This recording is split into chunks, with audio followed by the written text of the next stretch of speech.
forasteiro aqui, em terra estranha estou, no reino lá do céu, embaixador eu sou, meu Rei e Salvador, vos manda em seu amor as boas novas de perdão. Eis a mensagem que me deu aquele que por nós morreu.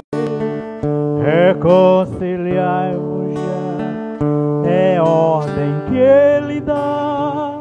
Reconciliai-vos já com Deus, é ordem do meu Rei, que todo pecador arrependido já confesse ao Salvador todo pecado seu, pois ele prometeu dar o perdão por seu amor.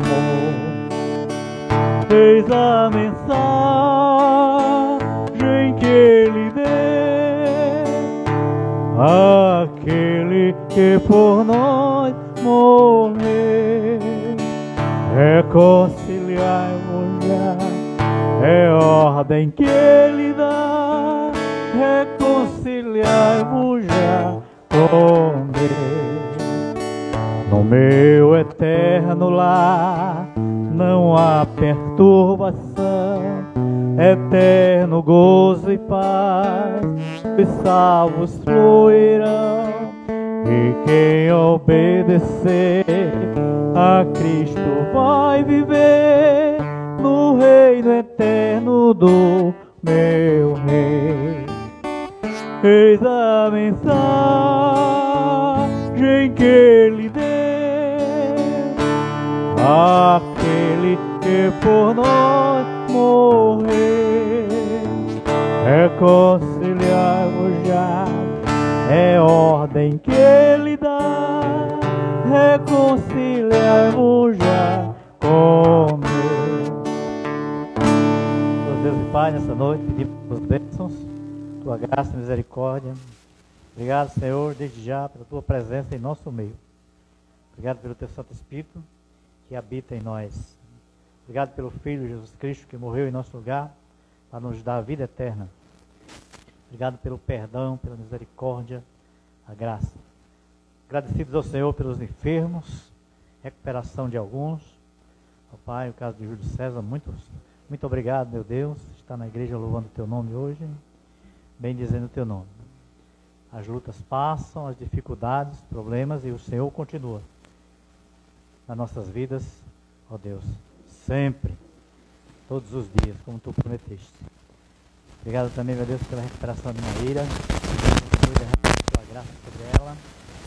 Ó Pai, é que em breve ela possa estar entre os seus familiares em sua casa, desfrutando dessa graça. O mesmo pedimos pelo irmão Teste, que eu continue sendo com o teu servo, que em breve ele possa receber alta também, está desfrutando da sua paz familiar com seus familiares. Oramos também, meu Deus, agradecido a Ti, ao Pai, também pela recuperação do irmão José, nosso lado, nosso irmão José.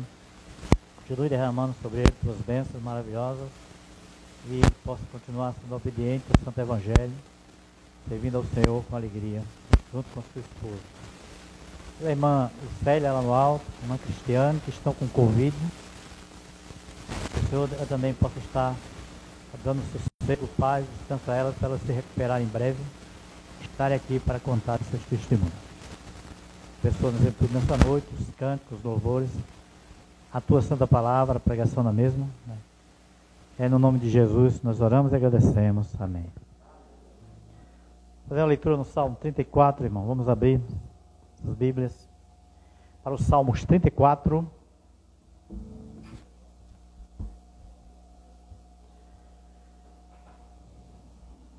Do 1 até o 15. Salmos 34, do 1 ao 15.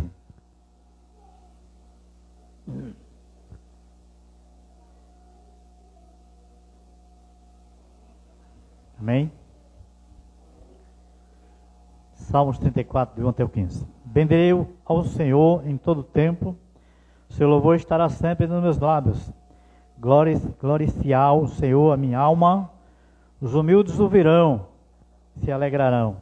Engrandecei ao Senhor comigo, e todos a uma, desta exaltemos o nome. Busquei o Senhor, Ele me acolheu, livrou-me de todos os meus temores. Contemplai e sereis iluminados, e o vosso rosto jamais sofrerá vexame. Clamou este ao aflito, e o Senhor ouviu, e o livrou de todas as suas tribulações. O anjo do Senhor acampa-se ao redor dos que o temem, e o livra. Comprovai e vede que o Senhor é bom. Bem-aventurado o homem que nele se refugia. Temei ao Senhor, vós os seus santos, pois nada falta aos que o temem. Os leãozinhos sofrem necessidade, passam fome, mas porém os que buscam o Senhor, bem nenhum lhe faltará. Vinde, filhos, escutai, e vos ensinarei o temor do Senhor. Quem é o homem que ama a vida e quer longevidade para ver o bem? Refreia a língua do mal e os lábios falarem dolosamente. Aparte-te do mal e pratica o bem. Procura a paz e empenha-te para alcançá-la. Os olhos do Senhor repousam sobre o justo. Seus ouvidos estão abertos ao seu clamor. Amém? Então, a prova da misericórdia de Deus é que Deus está atendendo às orações do justo, né? Dos seus servos fiéis. Vamos louvar o Senhor com um cântico.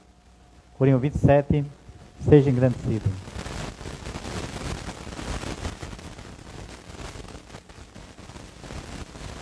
Corinho 27, seja engrandecido.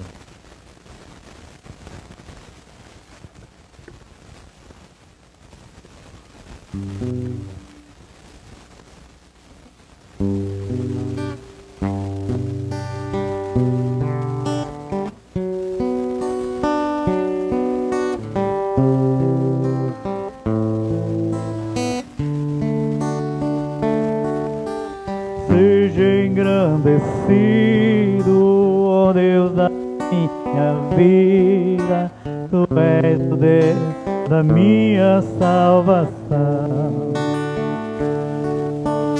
És a minha rocha, a minha segurança, meus lábios sempre te exaltarão. Aleluia, te louvo, pois sei que sobre todos é Senhor. Aleluia, te louvo, pois sei que sobre todos é Senhor. Aleluia, aleluia, aleluia, louvemos ao Senhor. Aleluia, aleluia, aleluia, louvemos ao Senhor. Seja engrandecido, ó Deus da minha vida, Tu és o Deus da minha salvação. És a minha rocha, a minha segurança, teus lábios sempre te exaltarão. Aleluia, te louvo, pois sei que sobre todos é Senhor. Aleluia.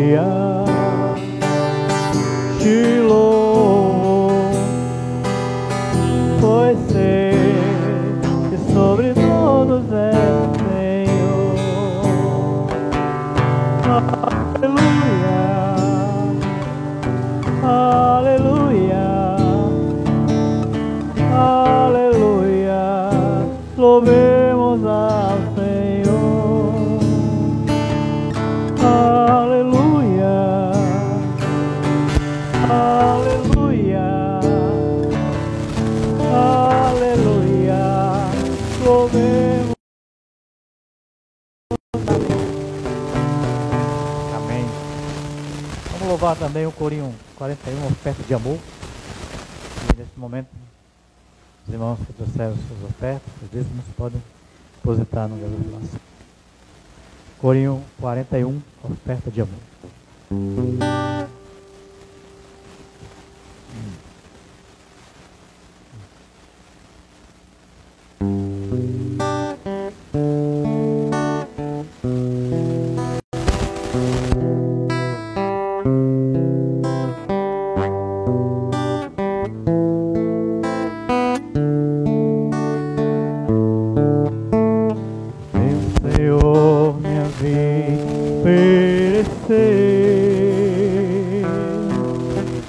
Como oferta de amor e sacrifício,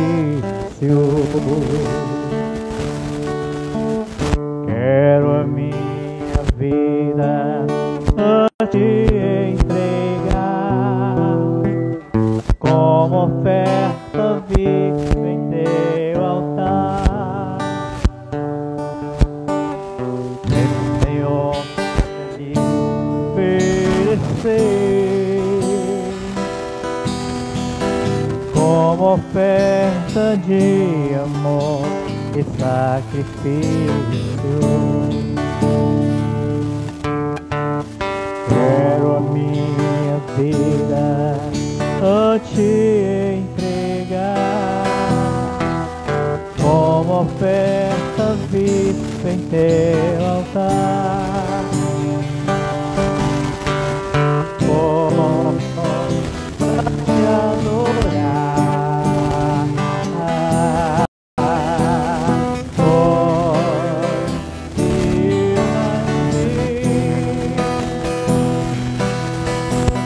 cumpre-me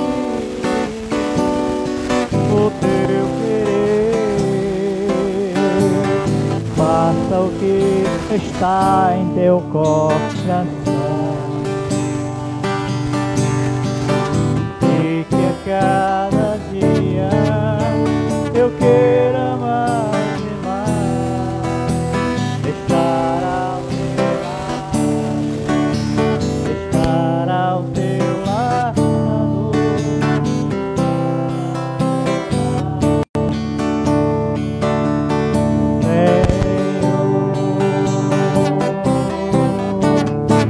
Senhor, pra te adorar.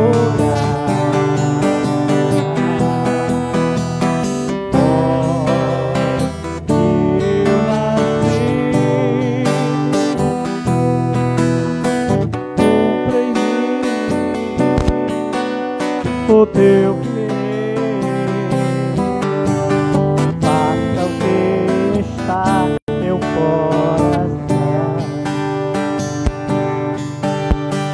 e que a cada dia eu queira mais e mais estar ao teu lado, estar ao teu lado, estar ao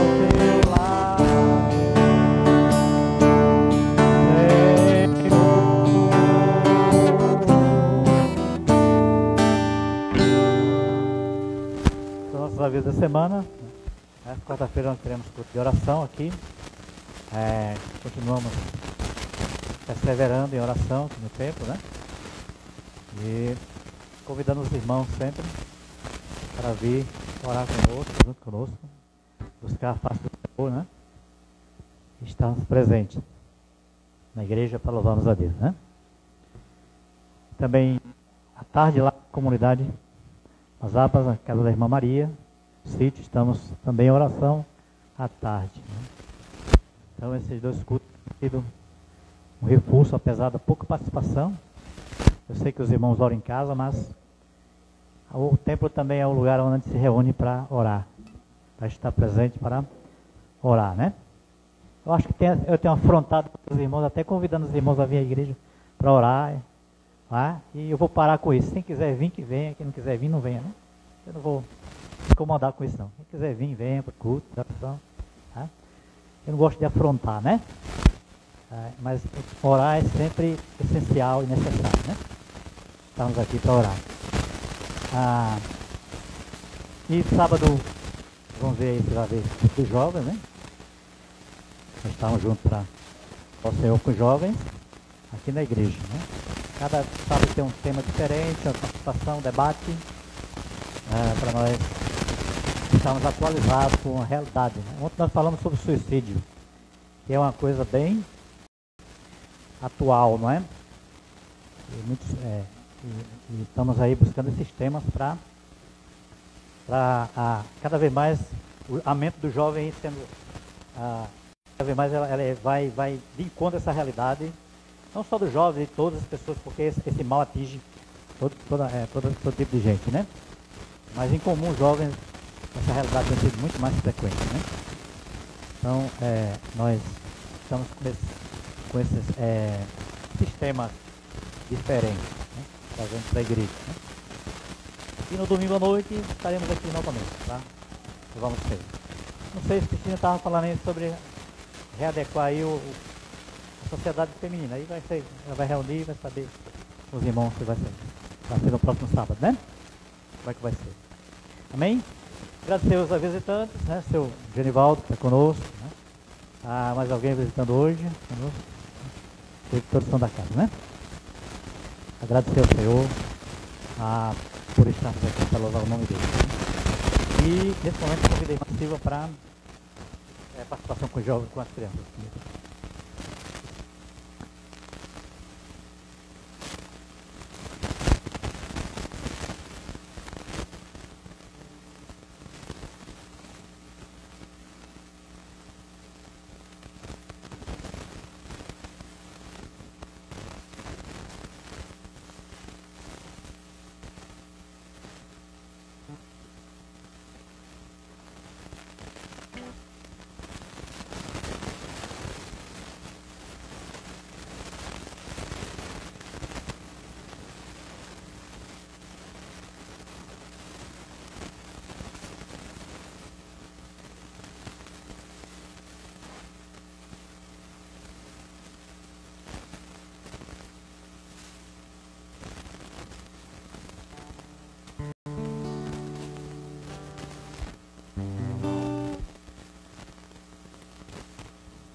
Oi.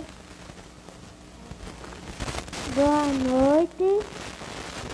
Eu vou ler Gálatas, vou ler Gálatas 6, verso 8. Diz assim: aqueles que vivem para agradar a Deus vão colher vida eterna com Deus. Minha oração, em meu amor por Deus, eu quero sempre crescer para agradar ao Senhor em tudo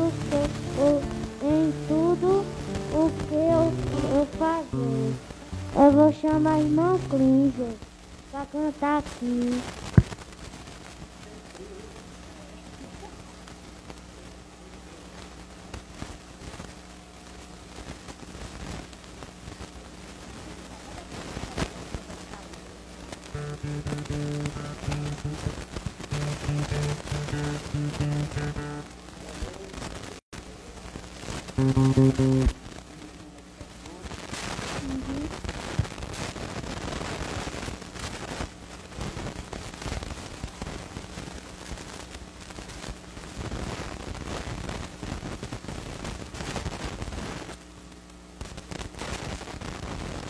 Bem-aventurado aquele que teme ao Senhor e confia plenamente de seu poder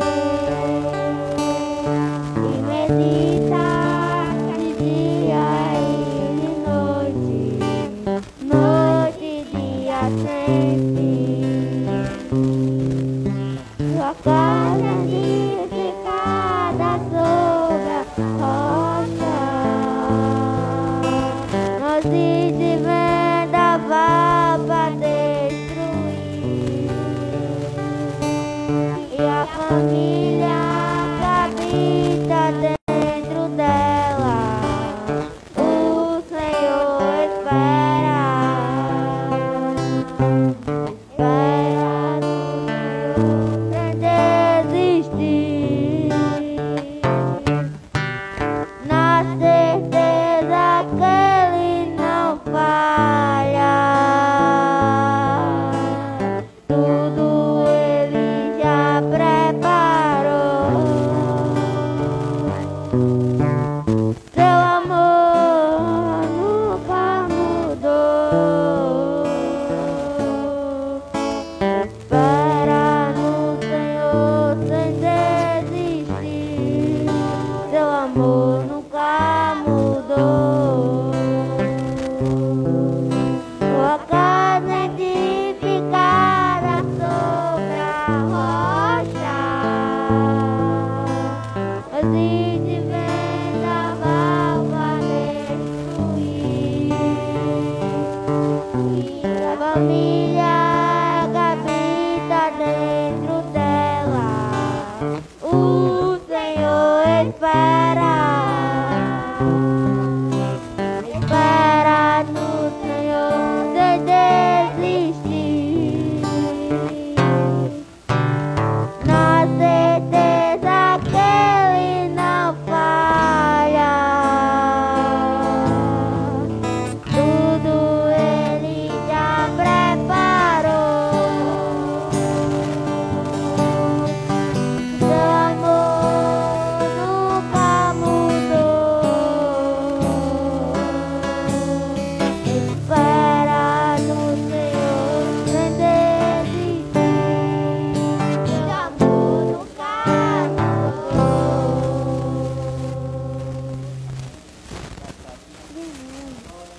Eu agradeço a Deus que que já vai começar minhas aulas amanhã.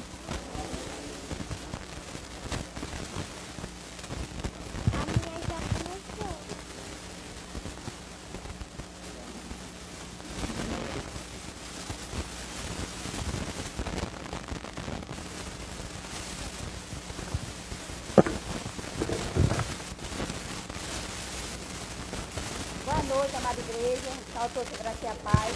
Vamos louvar a Deus 324, cantor cristão.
vamos louvar o Senhor hoje à noite. Verei meu Redentor.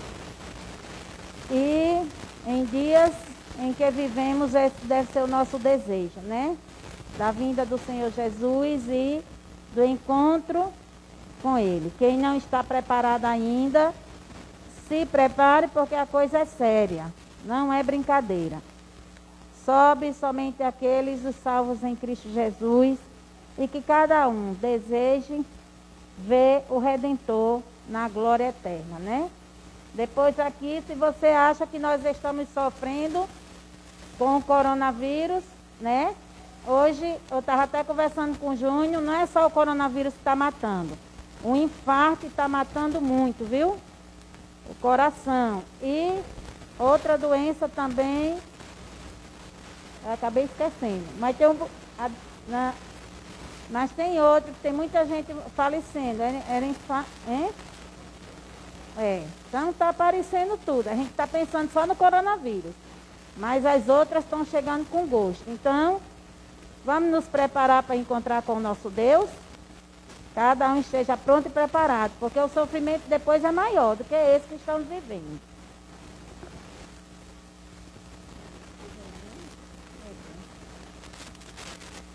Fim dali da terra, no rio além, nesta vida tão gloriosa me encontrar.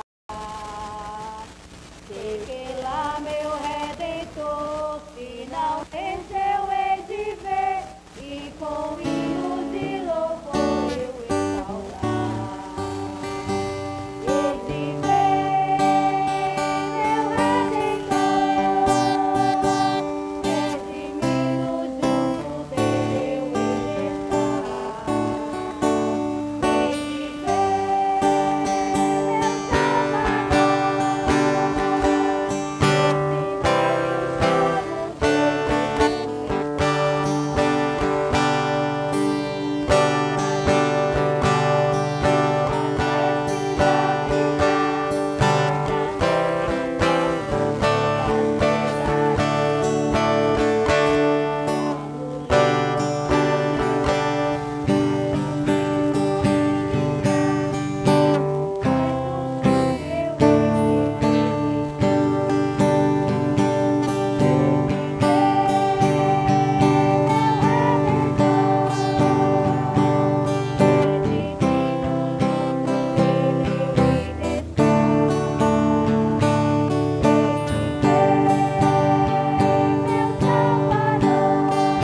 Marzinho vai falar um pouco sobre o programa do rádio e algumas coisas que estão acontecendo. Boa noite. Tá ligado? O nosso, para quem escuta, não sei se todos escutam, claro que não, né? O nosso programa Pregando a Boa Semente, ele vai sofrer uma mudança.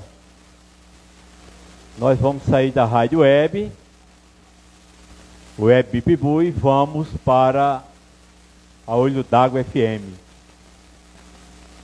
Haverá duas mudanças, uma da rádio e uma dos dias e horários.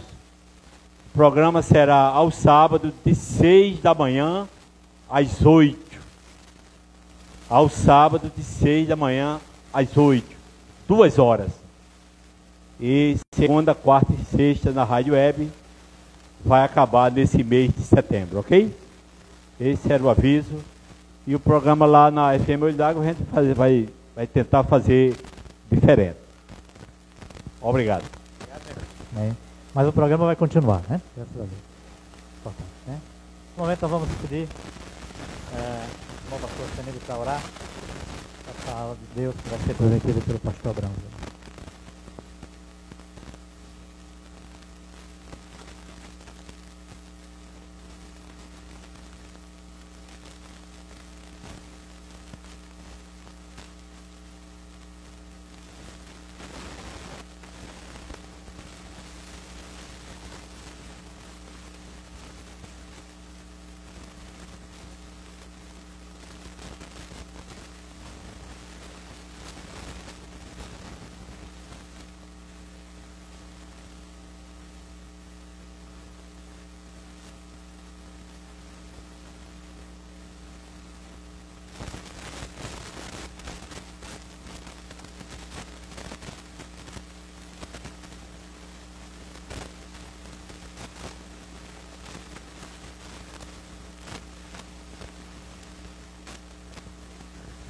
Boa noite, irmãos. Graça e paz a todos, amém? Os irmãos já podem se direcionar para o livro de Apocalipse. Com a graça de Deus e a capacitação do Espírito Santo, nós vamos terminar, se Deus quiser, este livro. Um livro um pouco difícil de entender algumas coisas, mas um livro que tem muito a nos ensinar com respeito a grandes promessas e grandes acontecimentos futuros, a qual João, ele recebeu em uma visão. Meus irmãos, livro de Apocalipse, nós já falamos tantas coisas com respeito a este livro, já estamos quase chegando na metade do livro, e constantemente a narrativa deste livro, ele muda um pouco de cenário. Uma hora está falando de acontecimentos que serão julgamentos, a qual vai cair na terra, por meio dos selos, por meio das taças, por meio das trombetas. Outra hora está falando de acontecimentos a qual Satanás, controlando assim o anticristo, a besta, falso profeta, ele também irá fazer, a qual nós ainda vamos poder estudar, a partir do versículo 13, coisas a qual ele vai tentar modificar na face da terra. E da última vez que nós trouxemos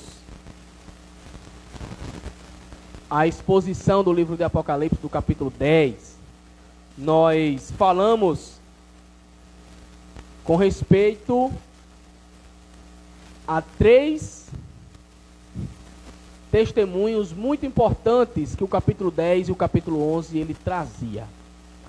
E no capítulo 10 nós pudemos ver, observar e estudar um pouco e consequentemente tirar algumas aplicações para as nossas vidas sobre o anjo forte, a qual ele mostrou ainda em visão a João algumas coisas, algumas revelações, e ele era uma testemunha forte com respeito ao Evangelho.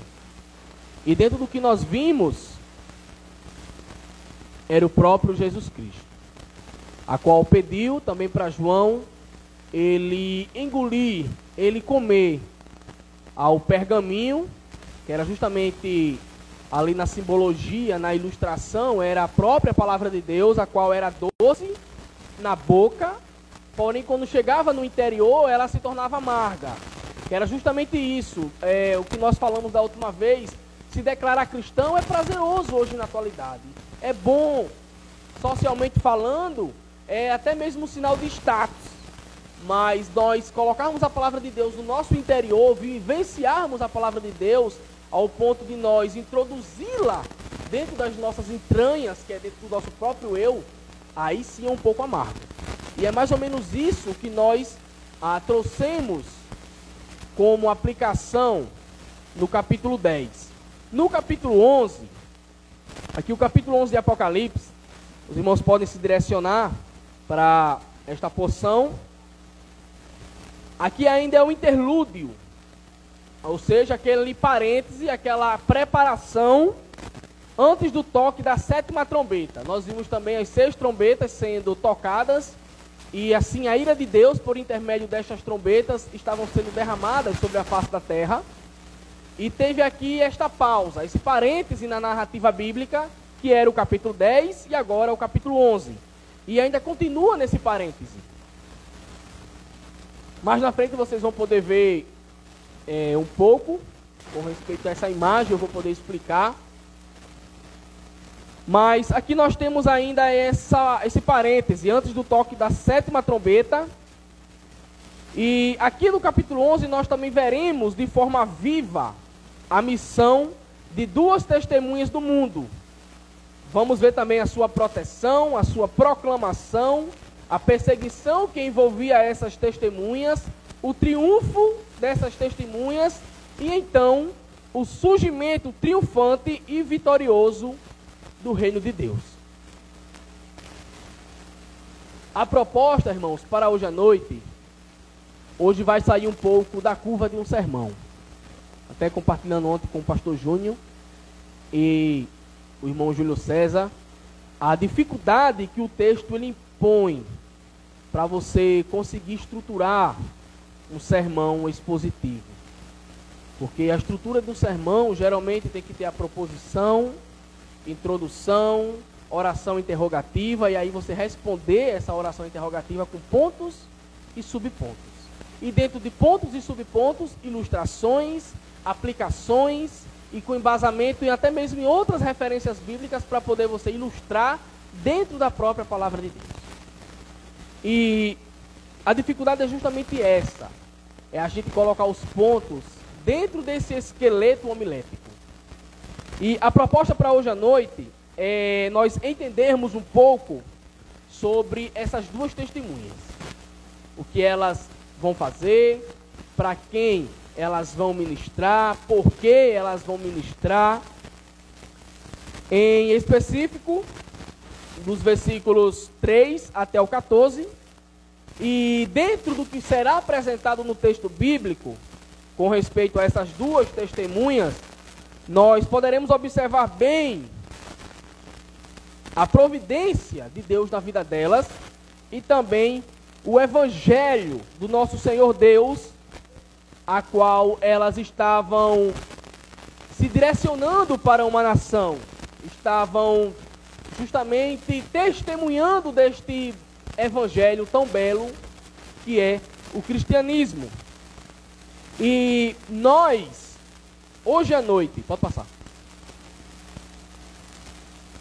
temos como tema o Evangelho em Evidência, do capítulo 11, e o Evangelho em Evidência para as nossas vidas. Ele deve ser uma evidência em nossas vidas. Como proposição nós temos o dever cristão de evidenciar o Evangelho, uma afirmação, seja pelo poder, ou seja, poder do Evangelho em nossas vidas, a gente pregando, a gente louvando, a gente trazendo uma mensagem, a gente exortando, é o poder do Evangelho, é o poder transformador do Evangelho na vida do ser humano. Ou seja, atraindo perseguições. Que foi justamente isso que envolveu essas duas testemunhas, aqui no capítulo 11 de Apocalipse. Oração interrogativa para que a gente possa tentar responder e os irmãos entenderem da melhor maneira possível e assim aplicar em suas vidas. Quais as características de uma testemunha verdadeira? E aí é a mesma oração interrogativa do capítulo 10, porque ainda é a mesma contextualização. Testemunhar a palavra de Deus, você testificar, evidenciar o Evangelho não somente na sua boca, mas em seu interior. Você trazê-lo realmente para as suas entranhas, para aí, após isso, você poder falar, você poder realmente se expressar como uma verdadeira testemunha, que foi justamente isso que foi necessário para João ele fazer. Ele primeiro teve que ingerir a palavra para depois ele poder começar novamente a escrever a visão e realmente começar a falar com respeito a este Evangelho. Vamos ler aqui os 2 primeiros versículos do capítulo 11, que diz assim: foi-me dado um caniço semelhante a uma vara, e também foi-me dito: dispõe-te e mede o santuário de Deus, o seu altar, e os que nele e os que naquele adoram, mas deixa de parte o átrio exterior do santuário, e não meças, porque foi ele dado aos gentios. Estes, por 42 meses, calcarão aos pés a cidade santa. Pode passar, irmão. Ah, passou. Pode passar até finalizar esse slide. Foi demais. Aí. Então aqui nós temos o templo. O caniço era como se fosse hoje uma régua ou uma trena, visto que o caniço que foi dado para poder medir era justamente esse propósito, e é como se fosse uma trena hoje na atualidade. E aqui ele pede em visão justamente isso, para que na simbologia João pudesse medir e deixar justamente os gentios, aqui do versículo 2, ao lado de fora. Pois até mesmo no templo dos judeus, tanto os 5 templos que são mencionados na palavra de Deus, o templo de Salomão, destruído em 573 a.C., o templo de Zorobabel, aquele que foi construído após o retorno do cativeiro, o templo de Herodes, destruído em 70 d.C., que foi justamente aquele templo que Cristo olhou e disse: eu o derrubarei e construirei em 3 dias. E todo mundo pensava que era somente o templo físico, mas Cristo também estava falando do seu próprio corpo. E o templo também do anticristo, que é justamente uma das promessas a qual esse ser maléfico ele vai tentar ludibriar tanto a nação de Israel quanto a população mundial. E uma das formas dele tentar enganar, e ele vai enganar, é justamente promover a paz entre Israel e as demais nações, visto que dentre esses mundos a qual adotam o islamismo, tirando estes países, tirando a religião, Israel é uma das nações, digamos, mais desprezadas pelo resto do mundo. E é justamente isso que o anticristo ele vai fazer. Ele vai promover esta paz aparente, ele vai terminar este templo, e esse templo ele está descrito que será construído, será terminado pelo anticristo. Daniel 9:27, também 2 Tessalonicenses de maneira mais breve, capítulo 2, versículos 3 e 4, e a gente poderá vê-lo com mais detalhes justamente no livro de Daniel, Daniel capítulo 9. E aqui o templo, também nós temos o templo do milênio. Então, tirando o templo do milênio, o templo do anticristo, todos os 3 templos anteriores, tinha também um espaço a qual os gentios adoravam. Eram em locais separados dos judeus. Justamente por ser de uma nação estrangeira. Então o gentio, como eu sempre falei, o pastor Júnior sempre falou também, era todas as outras nacionalidades que não fossem judeus, ou que não fossem aquelas pessoas nascidas na nação de Israel. eram consideradas gentios. Então o brasileiro é um gentio, de acordo com a palavra de Deus? É. O norte-americano, o canadense, o mexicano, todas as demais nacionalidades que não seja um cidadão judaico é considerado gentio. Então eles tinham o seu espaço. E aqui, no versículo 1 e 2, quando João recebe a visão justamente para poder medir o espaço e deixar o espaço dos gentios de fora, e ele diz no finalzinho: por 42 meses calcarão os pés a cidade santa. Por quê? Porque justamente as pessoas do mundo em geral, elas vão gostar do governo do anticristo. E elas vão misturar tudo. Vai misturar o espaço dos judeus lá no templo a qual o anticristo ele vai terminar. E vai ser um embaralhado só. E quando a gente vê aqui o tempo, 42 meses, vocês podem dividir. E é o quê? 3 anos e meio.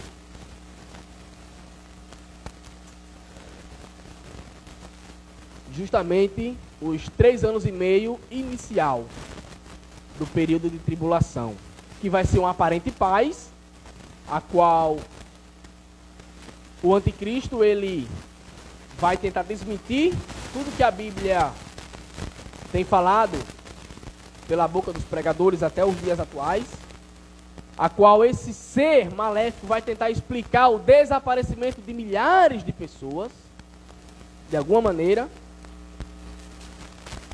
E após esses 3 anos e meio de aparente paz, aí é que vai começar realmente a grande tribulação, a perseguição ferrenha. Então esse templo, a qual aqui em Apocalipse está se referindo, visto que tem muitos, são vários templos, é justamente o templo do anticristo. Esse que o anticristo ele vai terminar. Só que aí vai ter um templo eterno, que é o templo do milênio. E quem fala é Ezequiel. Um templo totalmente diferente, em uma terra totalmente especial, a qual a geografia de Israel não será mais a mesma. E aí a gente pode ir para várias referências bíblicas que falam de novos céus e nova terra. É justamente isso. A terra ela teve uma modificação do período de Noé e após o dilúvio. Conhecido como uma teoria científica de Pangeia, a qual existia somente um continente, e após esse dilúvio, após esse deslizamento das placas tectônicas, foi se formado todos os continentes que nós temos, todos os 6 continentes que nós temos hoje no globo terrestre.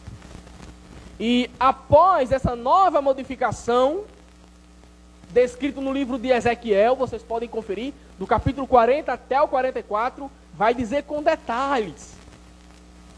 A região, a geografia da nação de Israel não vai ser mais uma região árida, não vai ser mais uma região cheia de desertos, com montanhas, com vales, buracos, cavernas, não. Mas segundo o livro de Ezequiel, e nós podemos observar, é como se fosse uma região plana, justamente para Cristo poder estabelecer o seu reino milenar. Irmão, pode passar, senão a gente pode se perder um pouco aqui no tempo. Do versículo 3 ao 14, aqui vai falar sobre 2 testemunhas. Diz assim: darei as minhas 2 testemunhas que profetizem por 1270 dias, vestidas de pano de saco. Dá quantos anos aqui? 3 anos e meio. São estas as 2 oliveiras e os 2 candeeiros que se acham em pé diante do Senhor da terra. Se alguém pretende causar-lhes dano, sai fogo da sua boca e devora os inimigos. Sim, se alguém pretender causar-lhes dano, certamente deve morrer. Elas têm autoridade para fechar o céu, para que não chova durante os dias em que profetizem, ou que profetizarem. Tem autoridade para também sobre as águas, para convertê-las em sangue, bem como para ferir a terra com toda sorte de flagelos, tantas vezes quantas quiserem. Quando tiverem então concluído o testemunho que devem dar, a besta que surge do abismo, capítulo 13 de Apocalipse, logo no começo vocês já vão poder identificá-la, pelejará contra elas, e as vencerá, e matará. E o seu cadáver ficará estirado na praça da grande cidade, que espiritualmente se chama Sodoma e Egito, onde também o seu Senhor foi crucificado. Então, muitos dentre os povos, tribos, línguas e nações, gentios, contemplam os cadáveres das duas testemunhas, ou seja, se gloriando na morte destas duas testemunhas, que durante 3 anos e meio estava pregando o Evangelho. Por 3 dias e meio e não permitem que esses cadáveres sejam sepultados. Os que habitam sobre a terra se alegram por causa deles.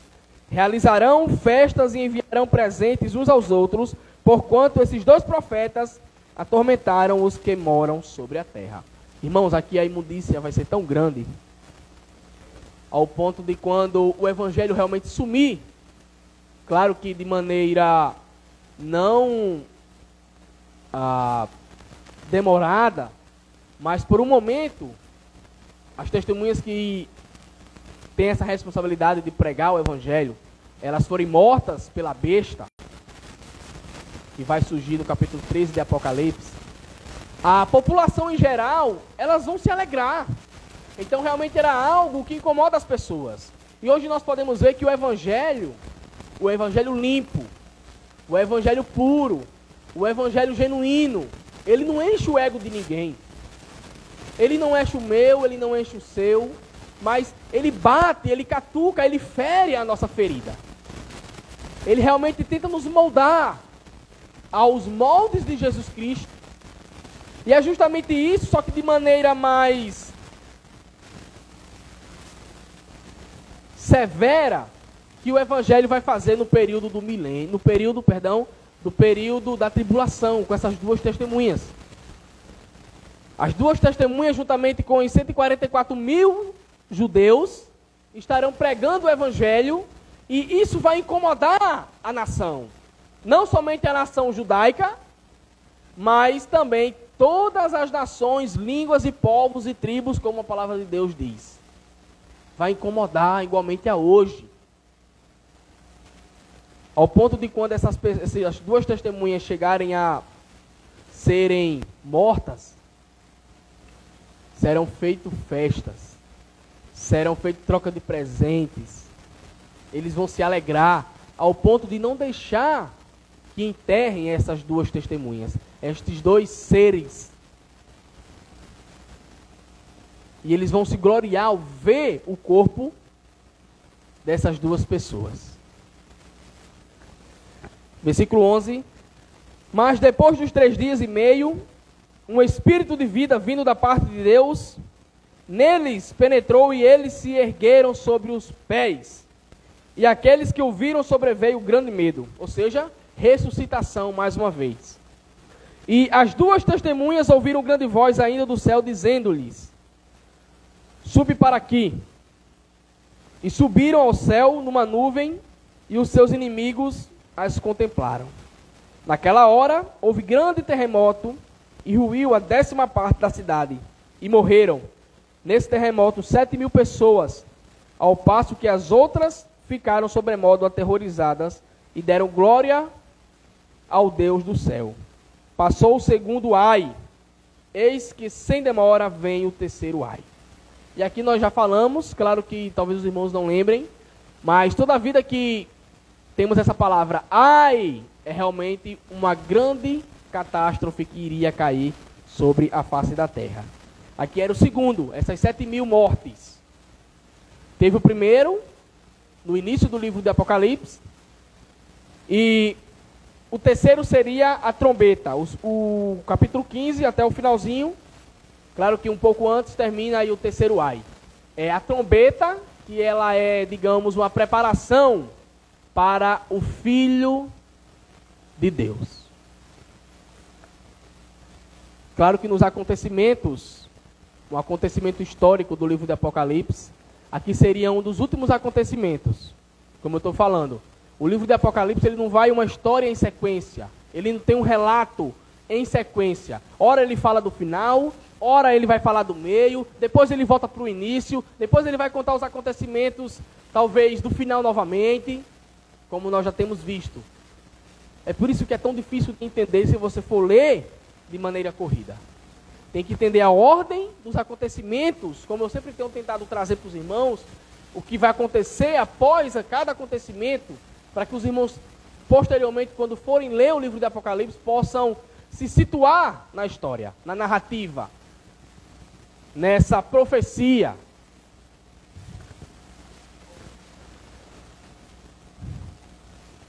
Pergunta: onde irão ministrar essas duas testemunhas? Em Jerusalém, no período da primeira metade da tribulação. O texto não fala a respeito se é na primeira ou na segunda parte da tribulação, porém acredito que seja na primeira parte, visto que, segundo este comentarista, esse teólogo, é mais provável que as palavras dele, é mais provável que seja na primeira parte, pelo fato que as duas testemunhas serão eliminadas pelo anticristo, a qual vai surgir no capítulo 3 de Apocalipse, e é o qual ele vai surgir após os 3 anos e meio da tribulação, que seria uma aparente paz. Então, as duas testemunhas, juntamente com os 144 mil judeus, eles iriam o quê? Pregar o evangelho, após a subida do Espírito Santo com a igreja. Vamos recapitular, irmãos. Hoje nós estamos num período, dentro da história bíblica, estamos dentro de uma lacuna, a qual sabemos o início, talvez estejamos até mesmo no meio ou na parte final, mas nós não sabemos qual é o fim, qual é o final desse capítulo da história bíblica, que é a igreja. Sabemos que ela nasceu lá em Atos, capítulo 2, o nascimento da igreja. Hoje nós estamos no período da igreja, não sabemos se estamos na metade desse período, se ainda estamos no início desse período, ou se estamos no final desse período. Mas nós não sabemos quando vai ter o fim desse período, pois quando será esse fim, será justamente o dia que a igreja vai ser arrebatada. E aí vem um homem, ele sabe. Alguns tentam adivinhar, e todos erraram. E tantos haja quem tente adivinhar, estes vão errar. Porque somente Cristo e Deus Pai é quem sabe o dia. Então vamos comigo um pouco nesses relatos. Estamos no período da igreja, todos nós somos crentes. Os crentes, após esse período da igreja, quando Cristo vier às nuvens, os crentes vão subir. Todos os crentes vão subir. E aqui na terra vai ficar somente os descrentes. As pessoas que escutaram o evangelho, ouviram a palavra, mas não entregaram seu coração para Cristo. Pessoas estas que se incomodam com o evangelho, que é como coceira nos ouvidos, incomoda. E essa pessoa que escutou o evangelho e não deu ouvidos ao evangelho nesse período da igreja, nesse período de 7 anos, que vai ser 3 anos e meio de aparente paz, que será tribulação também, e após mais 3 anos e meio de perseguição ferrenha, aí vai ser difícil. Você aceitar, você proclamar, aí o evangelho vai ser amargo na boca e vai ser amargo no interior, que é o ato de obediência. Então, o Espírito Santo que habita nos crentes, ele vai subir junto com a igreja. E quem é que vai testemunhar aqui na terra? As duas testemunhas e os 144 mil judeus. Justamente para tentar levar as pessoas ao arrependimento. Para tentar conduzir as pessoas ao arrependimento, a confessar Jesus Cristo como Salvador. Só que lá o tempo vai ser totalmente diferente, meus irmãos. A dificuldade de você confessar Jesus Cristo vai ser muito mais difícil. É por isso que eu digo e trago como aplicação, não perca seu tempo. Não, amanhã, no próximo domingo eu venho à igreja novamente e talvez eu aceite. Não, a próxima semana talvez eu venha novamente e talvez eu confesse a Jesus Cristo como Salvador. Jesus Cristo pode voltar hoje. Ele pode vir às nuvens hoje e a gente subir ao encontro dele. Então essas duas testemunhas vão... Pode passar? elas estão ali, ó. Eu circulei de amarelo. São 2 homens que vão realmente trazer a palavra. Aqui nós temos uma imagem ilustrativa das trombetas sendo tocadas. Temos ali João com um pergaminho na boca, o anjo do capítulo 10, trazendo a revelação para ele e pedindo para ele engolir a palavra, para ele sentir o gosto. Ele começou a comer, doce, chegou na barriga, ai, que dor na barriga. Por quê? Porque ele ingeriu a palavra. Ele estava experimentando, literalmente, da palavra de Deus. Então nós temos ali aquela luz entre a 6ª e a 7ª trombeta, que é justamente esse parêntese na narrativa. Essa imagem aqui é do pastor Roberto Franklin, o pai do pastor Timóteo. Certo? É grátis essa imagem. Na verdade são pinturas que ele faz nos quadros e ele digitalizou e disponibilizou em um site para justamente os pastores poderem utilizar nas igrejas, o site Bible Graphics. Você pode baixar lá e tem vários livros, imagens de vários livros, a qual você pode olhar as imagens e assim ter um entendimento um pouco melhor. Então nós temos as 2 testemunhas, esse interlúdio aí, essa preparação da 6ª para a 7ª trombeta. Pode passar, irmão. Não, volta só um pouquinho, só para mim poder ver aqui. Então, algumas características dessas 2 testemunhas de maneira bem rápida aqui, para a gente poder trazer as aplicações e a gente assim finalizar. Nós temos aqui 2 interpretações sobre a identidade dessas 2 testemunhas. Nós temos uma interpretação figurada, certo? E essa posição ela tem 2 vertentes. Aqui é a informação da apostilha do pastor Neto, lá de João Câmara, certo? Eu tirei da apostilha dele essas informações.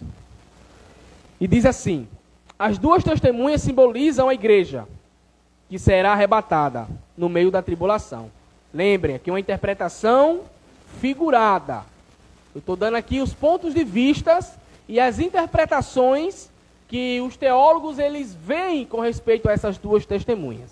Não que seja o correto. Ou as 2 testemunhas, elas simbolizam os 144 mil judeus da tribulação. E agora alguns problemas com essa interpretação, de que as 2 testemunhas é a igreja e de que as 2 testemunhas representam os 144 mil judeus. O número 2 não é usado como símbolo no livro. Então é um número literal. É o número 2, é 2 e pronto, acabou. Isso é um par. O testemunho dessas 2 testemunhas cessará com a morte delas. 11:7, pela besta, que nós vimos também. Já os 144 mil judeus devem continuar pregando até o fim da tribulação, até a vinda de Cristo para poder derrotar Satanás. Então nem pode ser a igreja, essas 2 testemunhas, porque a igreja vai estar juntamente nos céus com Cristo, nas bodas do Cordeiro, também no Bema, né, que é a entrega dos galardões, e no casamento da igreja com Cristo. E nem podem ser os 144 mil judeus, porque eles vão morrer, mas não todos de uma vez. Eles vão ser perseguidos, eles vão sofrer perseguição, vão sofrer açoites, eles vão morrendo de acordo com os anos, mas eles vão perseverar, não todos, até o final da tribulação, até a vinda de Jesus Cristo. Temos a interpretação literal, então saímos da interpretação figurada e agora vamos para a interpretação literal. Ou seja, que agora é algo mais literal, algo mais sólido. E nessa interpretação literal também há 2 linhas dentro desta posição. Quais são? Que tem os que entendem que esses 2 homens são 2 personagens bem conhecidos anteriormente que voltaram à terra. Elias e Moisés. Como eu falei, estou dando aqui os pontos de vista, não que seja o correto. Elias viria para pregar o caminho do Messias. Malaquias 3, de 1 a 3, capítulo 4, versículo 5 até o 6. Mas Elias não sofreu morte física, 2 Reis 2, do 9 a 11. As testemunhas efetuam milagres semelhantes aos que Elias fazia, ou seja, cessar a chuva. E Moisés também ele transformou a água em sangue. Igualmente há uma dessas testemunhas que vai ter poder também sobre as águas. E Elias sobre a meteorologia, né? Se vai chover, se não vai chover, se vai ser temporal, se vai ser seco. Então, eram características dessas testemunhas. Serão características delas. Moisés apareceu na transfiguração junto com Elias. Mateus 17, 3. O corpo de Moisés foi preservado por Deus. Deuteronômio 34, 5 e 6.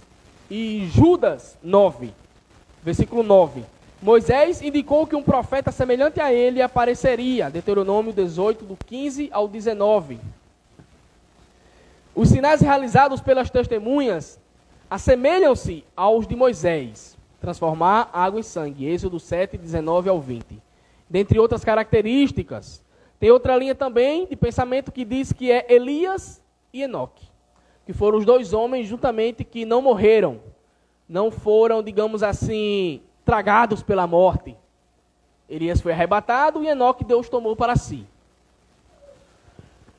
Enoque também foi transladado sem ver a morte, Gênesis 5, 24. Tanto Elias quanto Enoque foram preservados da morte para morrerem nesse tempo da tribulação. E aqui é uma linha de pensamento. Enoque foi um profeta de julgamento, Judas 14, 15. Assim como Elias, ambos trouxeram julgamento para o povo da sua época.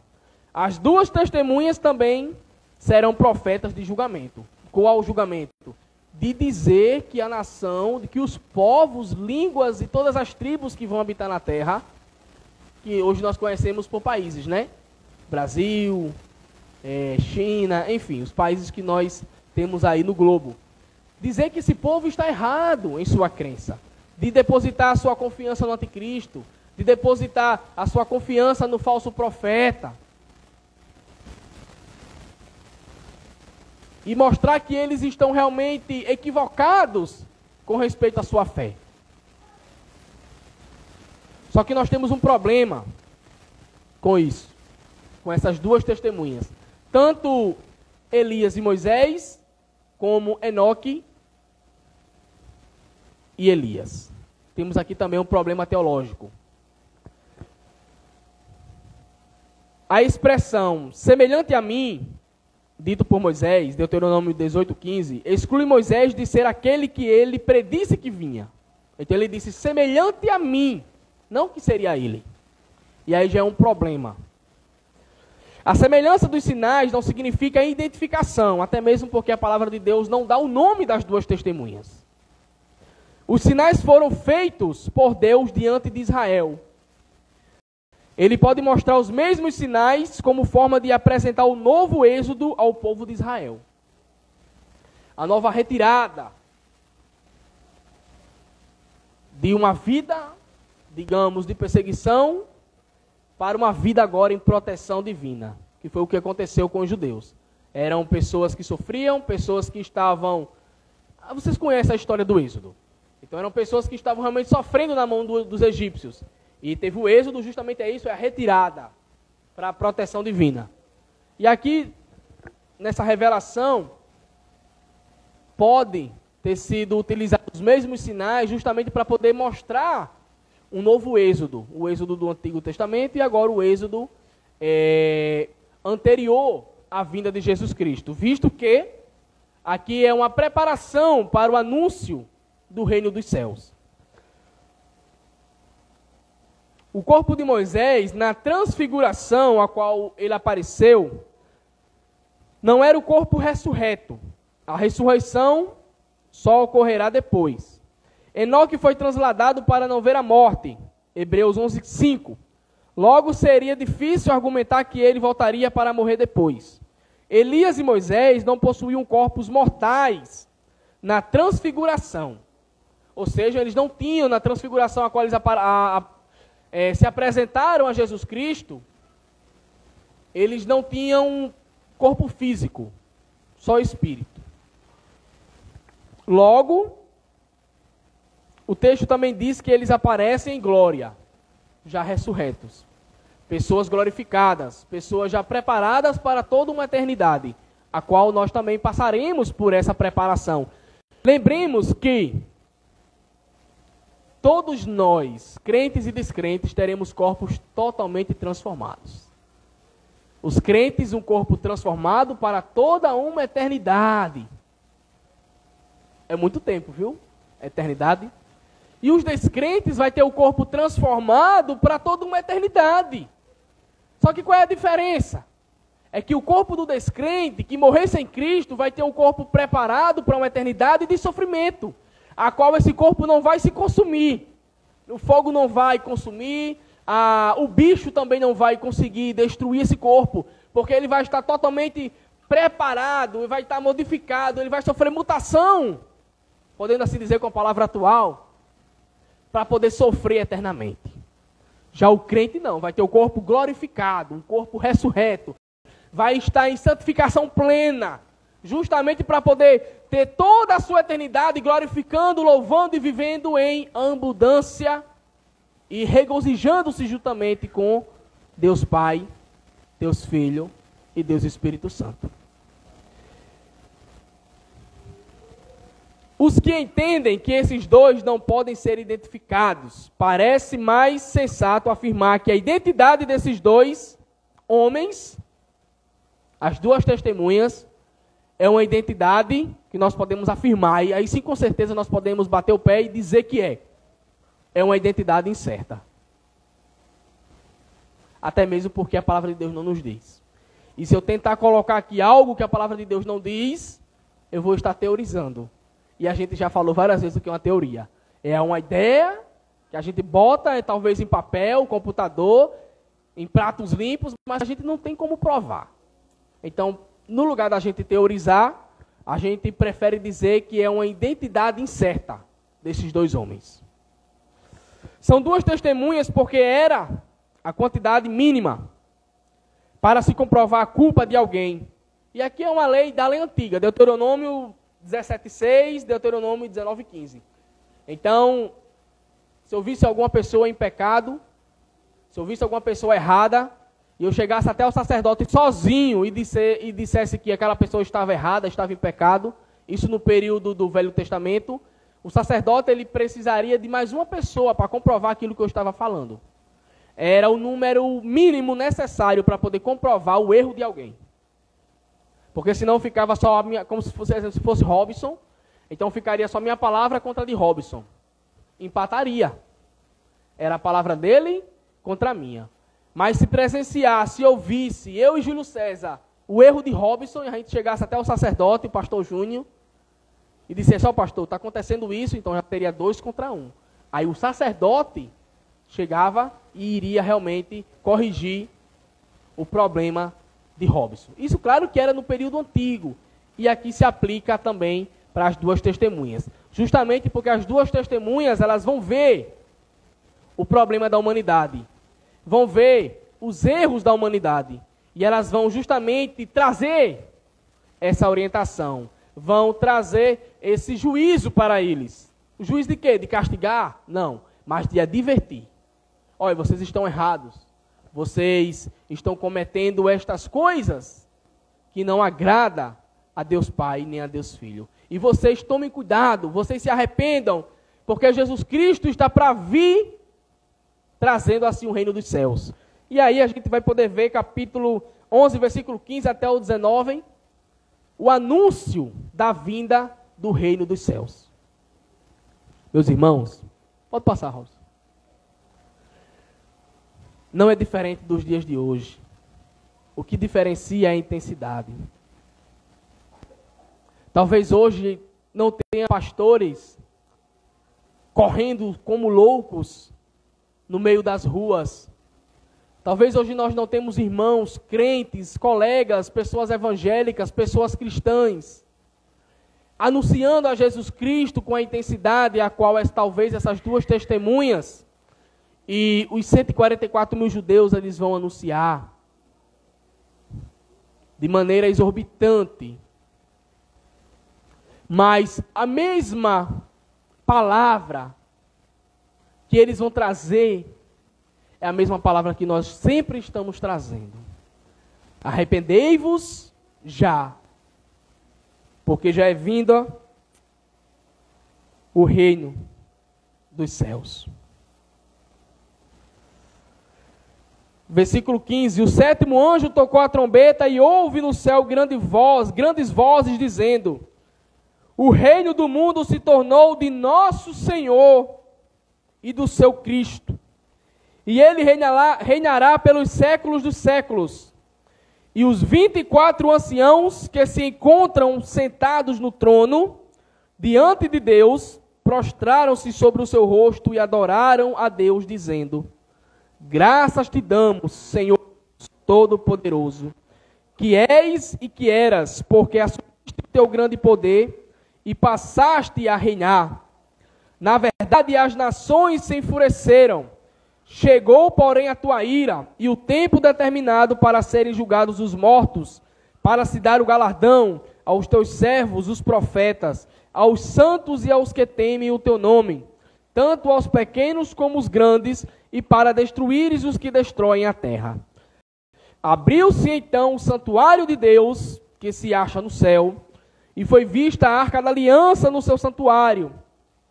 E sobrevieram relâmpagos, vozes, trovões, terremotos e grande saraivada. Pode passar. Ah, passou. Sétima trombeta, taças, mais castigo vai cair sobre a face da terra. E a gente ainda vai falar sobre essas taças. Só uma ilustração sobre as taças, a qual o dragão descrito no livro de Apocalipse vai se apresentar de maneira feroz, e Cristo com sua espada montado em um cavalo branco, ele vai derrotar esse dragão que é Satanás. O louvor dos 24 anciões, não sei se dá para os irmãos verem, mas está aí do lado, do meu lado direito, uma imagem ilustrativa. Pode passar, irmão Robson. Meus irmãos, vocês podem ler isso aí. O que eu tenho para dizer para cada um de vocês, para todos nós, é o seguinte: não percam tempo. O anúncio do reino de Deus não vai ser somente no Apocalipse. Nós sempre estamos dizendo que Cristo está perto de voltar. Ele está perto de voltar tanto para poder pegar a sua igreja para si, a qual nós vamos ao encontro dele as nuvens, como também para poder destruir esses poderes diabólicos, e assim ele estabelecer o seu reino literal de 1000 anos. Um reino literal a qual ele vai ser o governante. Aí vai ser um governo que não vai ter corrupção, não vai ter injustiça, vai ser um governo que as leis vão realmente funcionar. 1000 anos iremos reinar com Cristo aqui na terra, em novos céus e nova terra, a qual lá em Ezequiel é bem descrito e bem mostrado com detalhes como será isso, a extensão, o tamanho, a capacidade deste reino.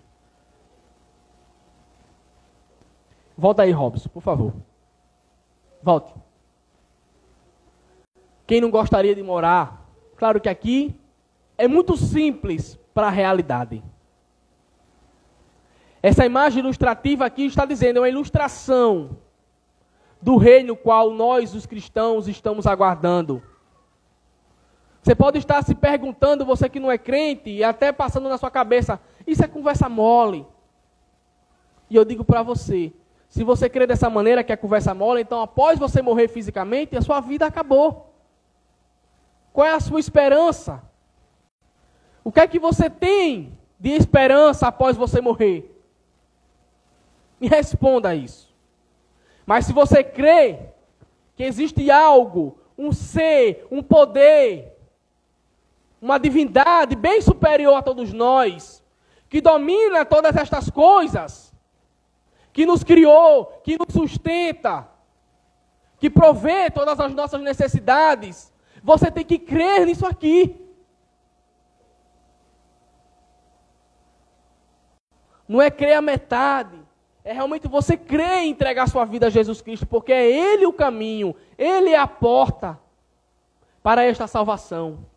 Para que você não venha sofrer a ira de Deus, por intermédio dos selos, por intermédio das taças, por intermédio das trombetas. Serão castigos que a humanidade vai pedir a morte. Nesse período aqui de 7 anos. E a morte vai fugir destas pessoas. Se eu perguntar quem gostaria de estar nesse período de 7 anos, ninguém vai levantar a mão. Nem as pessoas que não são crentes. Ninguém quer sofrer. Ninguém quer padecer perseguição. Mas também ninguém tem a coragem, muitas pessoas têm a coragem, melhor dizendo, de negar o nome de Jesus Cristo, de não entregar a sua vida a Jesus Cristo. E as oportunidades são muitas, é isso que é interessante, porque estamos pregando, pastores têm falado, o evangelho tem sido mostrado, e mesmo assim as pessoas não creem nisto aqui. Não entregam a sua vida a Jesus Cristo. Não creem nessa promessa de que vai ter novos céus e nova terra, a qual a criança aqui na imagem ilustrativa vai brincar com a serpente, a qual o lobo vai estar presente juntamente com a ovelha, a qual o leão vai também comer talvez capim ou até mesmo frutas. É um mundo sem pecado, um mundo sem corrupção, como nós falamos. E lembremos que antes da queda do homem, juntamente com a mulher no jardim do Éden, era assim, era tudo belo, era tudo perfeito. Perfeito fisicamente, o ser humano, e moralmente. Aí o ser humano ele se corrompeu moralmente, e aí essa corrupção moral afetou o seu corpo, que era perfeito, e aí ele também, por consequência, juntamente com toda a criação, começou a viver em pecado. E isso foi imputado para quê? Para a morte. Morte física e a pior de todas, a morte espiritual. Morte essa que todos nós, assim que nascemos, já temos como herança. É a herança certa que todo ser humano ele tem. É a morte espiritual. Mas nós podemos correr dessa herança. Basta nós aceitarmos a Jesus Cristo. Pode passar agora. Volta um pouquinho. Que possamos cada dia mais sermos testemunhas fiéis, todos nós cristãos. Que possamos ser testemunhas cobertas de autoridade, igual essas duas testemunhas aqui. Que da sua boca saia fogo. Vocês podem conferir no texto. Que aqueles que soltar alguma injúria, ou aqueles que tentarem perseguir, antes do período delas morrerem, são pessoas que merecem a morte. São pessoas que possivelmente vão morrer, até chegar o momento certo delas realmente morrerem. Pois elas vão morrer pela mão da besta. Cobertas de autoridade e confiantes no que estamos fazendo, por termos a certeza de que estamos bem alimentados pela palavra de Deus e estamos cumprindo o nosso propósito. Temos que comer, ingerir, igual a João fez no capítulo 10. Mastigar para sentir o gosto. Que é confessando, é falando, é se declarando cristão, mas é vivenciando, é colocar a palavra dentro de nós e a gente digerir essa palavra. Por mais amarga que ela seja. Mas nós temos que colocá-la dentro de nós. Pode passar. Irmãos, o livro de Apocalipse está repleto de tempestades e coisas tenebrosas para os incrédulos. Isso aqui é um filme de terror. Para qualquer pessoa, se for ler. É besta, é bicho com vários chifres, é várias cabeças. O capítulo 13 está chegando. 13, 14, 15. Vocês vão ver as coisas feias que ainda espera esse mundo, a qual esse mundo está caminhando a passos largos para estas coisas. Não precisamos, nós cristãos, não precisamos nos preocupar com estes acontecimentos mencionados neste livro. Estamos totalmente libertos desses acontecimentos. Pois mesmo no ato em que Deus está derramando a sua ira sobre a face da terra, Ele ainda é misericordioso. Abacuque 3:2. A partir de então veremos atos de Satanás juntamente com seus seguidores. Precisamos seguir firmes evidenciando o Evangelho em nossas vidas para que o mesmo seja visto por muitas pessoas e essa nossa conduta venha conduzir por meio do Santo Espírito de Deus essas pessoas ao arrependimento. Temos que ter aqui a conduta das duas testemunhas. Talvez em autoridade, a gente seja fraquinho em autoridade, igual a esses homens. Que vai poder parar a chuva, que vai poder transformar água em sangue.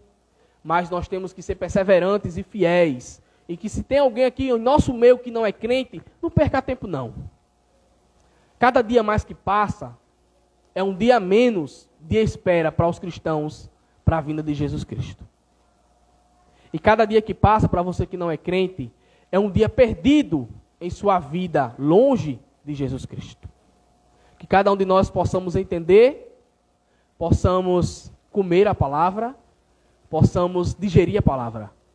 E que esta palavra, ela venha fazer a transformação em nossas vidas, partindo de dentro, coração, para fora. Ao ponto de nós externarmos a verdade, ao ponto de nós transbordarmos. O que é que tem aí agora na atualidade? É o vulcão, né? A ponto de estourar, né? Entrar em erupção. Que todos nós possamos ser igual um vulcão. Brasas vivas, explodindo, né? Explodindo longe a nossa lava, que é o Evangelho. É a verdade que deve sair de todos nós. Amém? Vamos orar. Logo após, passarei a palavra para o pastor Júnior. Senhor nosso Deus, nosso Pai, nós te louvamos, Senhor, por mais esse capítulo estudado do livro de Apocalipse. É um desafio, ó Pai, para todos nós, mas nós somos fiéis e pedimos a tua força, mediante o teu Santo Espírito, para cada um de nós que nós possamos entender da melhor maneira possível e da maneira mais fiel, para assim nós podermos aplicar em nossas vidas. E assim, ó Pai, a Tua palavra, ela fazer a transformação em todos nós, para o Teu inteiro agrado. Nos ajuda, Senhor, nessa nossa caminhada rumo à santificação, e que cada um de nós possamos, Senhor, estarmos firmes, fiéis, e que cada um de nós possamos ser abundantes na Tua obra, para que o Teu Evangelho, a cada dia mais, possa chegar em cantos a qual ainda não chegou, e que por intermédio do nosso ser, da nossa pessoa, o Teu Santo Espírito possa nos usar para assim o Teu Evangelho ele ser anunciado. Ó Deus, muito obrigado pela Tua graça, pela Tua misericórdia e pelo Teu amor, ao ponto de nos resgatar deste mundo pecador e nos transportar, ó Pai, para uma vida de glória e uma vida, ó Pai, a qual nós realmente seremos limpos. Ó Deus, muito obrigado por tudo, e é no nome santo de Jesus que nós te oramos e te agradecemos. Amém. Deus abençoe a todos. Pastor Júnior.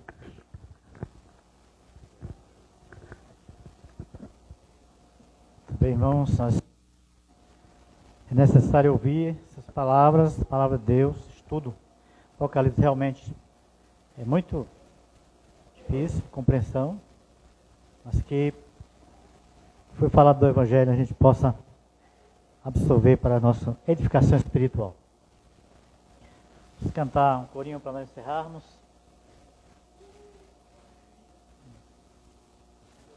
Jesus virá.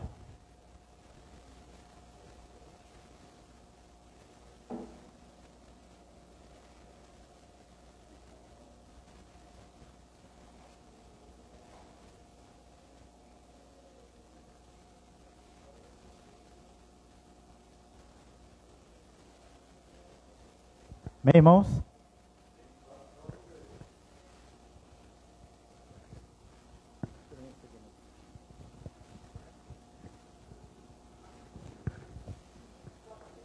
É o 20, é o 30.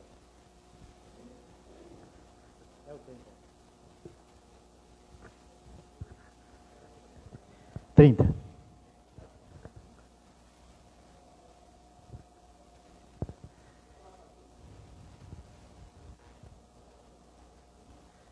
Corinho 30.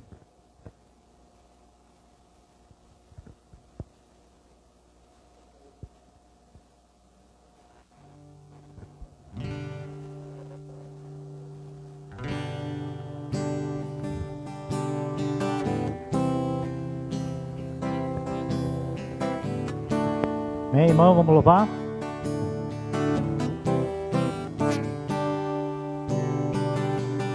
Um lindo dia, no vejo eu encontrar a eterna glória que prometida está. paz e descanso, você não eu senti. Pois Jesus Cristo já está por vir. Jesus virá outra vez aqui. Jesus virá outra vez aqui. E todos juntos em um só louvor cantemos todos, Ele é o nosso Senhor. Ele veio ao mundo para ser a nossa paz. Ele foi tentado e não pecou jamais. A sua vida foi um exemplo de amor. Por isso eu canto, Ele é o nosso Senhor. Jesus virá outra vez aqui. Jesus virá outra vez aqui.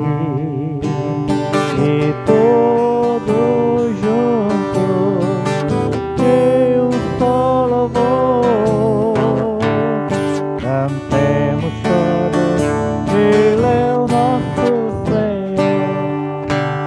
Jesus virá outra vez aqui.